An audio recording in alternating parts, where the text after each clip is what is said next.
हमेशा याद रखिएगा, दुनिया भले धोखा दे सकती है आपको, सरस्वती कभी धोखा नहीं देगी, कभी नहीं। इसलिए आप ईमानदारी से पढ़िए, ईमानदारी से। मजबूरी बस अगर आपको यहाँ से जाना भी पड़ा ना तो ज्यादा देर आप रुकिएगा नहीं। आपको पढ़ाई में वो ताकत होती है कि निचले पावदान को रखिएगा ना तो टॉप पे जा सकते हैं। इसलिए नहीं, आप कभी प्लान मत बनेगा, जो पढ़ना पढ़ लो, तुरंत पढ़ लो। तो जीवन में अगर आपके साथ बहुत तकलीफ आ रही है, बहुत खतरनाक स्थिति में फंस गए हैं, तो समझिएगा कि आप बहुत खतरनाक हीरो हैं। ऊपर वाले ने आप ही को ये जिम्मेदारी दिया है, क्योंकि जिस कंधों में बोझ उठाने की क्षमता नहीं होती है, मालिक उन कंधों पर उतना बोझ रखता ही नहीं। तो बहुत समस्या है, तो घबरा के डिप्रेशन में नहीं जाना है, खुद को समझाना, बहुत बहादुर रहे हो। बाप के पैसा से सजना धजना अच्छी बात नहीं है। अपने पैसा से पिताजी को ले जाइए, पापा आज अपने पसंद से कपड़ा खरीदिए, हम ले जाते हैं। समझ में आएगी नहीं? Stop listening to too much motivation. Stop listening to too much shorts, reels. Stop listening to random quotes and all. They are not going to change your life. वो नहीं बदलेगी भाई तेरी जिंदगी। सब बंद कर, अपना पेन पेपर उठा, कमरे का दरवाजा बंद कर, फोन स्विच ऑफ कर, लोगों से मिलना बंद कर और लिख अपने गोल बैठ के तू को क्या अचीव करना है। और फिर लिखने के बाद उसकी पर्ची बना के अपने जेब में रखो, पागल हो जाओ उसके लिए। फिर उसके बाद ना तुमको मोबाइल चाहिए होगा, उसके बाद ना तुमको बहुत फ्लैशी कपड़े चाहिए होंगे बहुत, उसके बाद ना तुमको कोई कार चाहिए होगी, ना पापा के पैसे की बाइक चाहिए होगी। फिर एक चीज चाहिए होगा, उसके पीछे जी तोड़ मेहनत करके लग जाओ और उस जर्नी को एंजॉय करो। सबसे मेन दुनिया ना केवल कामयाब को पूछती है। एक माँ बाप के अगर दो लड़के हैं, एक सफल एक असफल, तो माँ बाप एगो को रोटी देगा, एगो के रोटी में घी लगाएगा, हम खाओ खाते नहीं हो आजकल, और टुकुर टुकुर देख रहा है। हमको भी पूछ लो। 100 में से एक बच्चा होता है जिसको पढ़ने में मन लगता है। 99 बच्चों को बोलना पड़ता है नालायक अब तो पढ़ ले कल एग्जाम है। 99 बच्चों को मन नहीं करता। जीवन का आधा हिस्सा मजबूरी से काम करते हुए गुजरता है। और कई लोग जब नौकरियों में आते हैं तो भी मजबूरी से नौकरी करते हैं। दुकान खोलते हैं मजबूरी में खोलते हैं, धंधा कर रहे हैं मजबूरी में कर रहे हैं, यहां तक कि साला शादी भी की तो अब आप समझ रहे हैं बच्चे भी किसमें पैदा हुए होंगे। ये गेटिंग माय पॉइंट? तेरे सारे काम तो मजबूरी के हैं। तो धंधा कर रहा है मजबूरी में, काम कर रहा है मजबूरी में, शादी की मजबूरी में, बच्चे पैदा की मजबूरी में, पाल रहा है मजबूरी में, तलाक नहीं दे रहा मजबूरी में।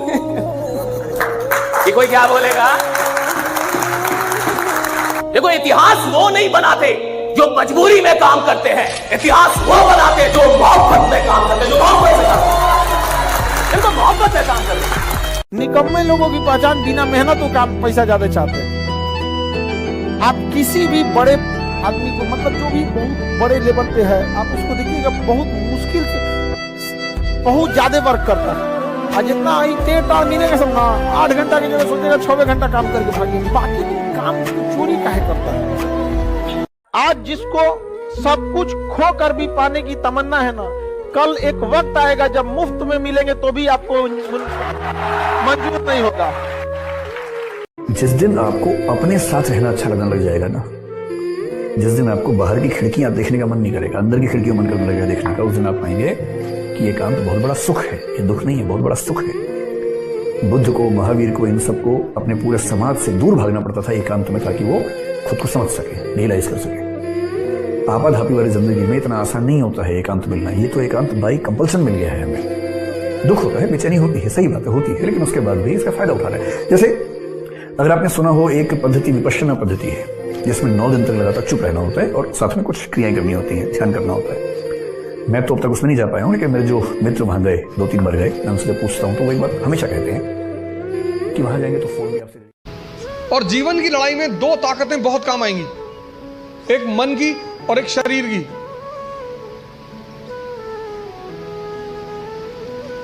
तुम जब भी ऊपर उठोगे तो ये ग्रेविटी तुम्हें नीचे खींचेगी ना, ऐसे समाज की ग्रेविटी है। हम जब आईएएस की तैयारी करने गए तो हमारे गांव में हर आदमी, मतलब एक साहब तो हंसना शुरू किया उन्होंने, और हंसते हंसते गिर गए वो। उन्होंने हमसे पूछा दिल्ली क्यों जा रहे हो? अब मेरा दिमाग खराब था, मैंने कह दिया मैं आईएएस की तैयारी। बोले आईएएस? फिर वो हंसने लगे और हंसते हंसते वो गिर गए। और उस हंसी का इतना रोल रहा मेरे जीवन में, मतलब उस हंसी ने मुझे एकदम मजबूत कर दिया था कि अब आईएएस ही बनना है। उस दिन मुझे एहसास हुआ कि महाभारत क्यों हुई।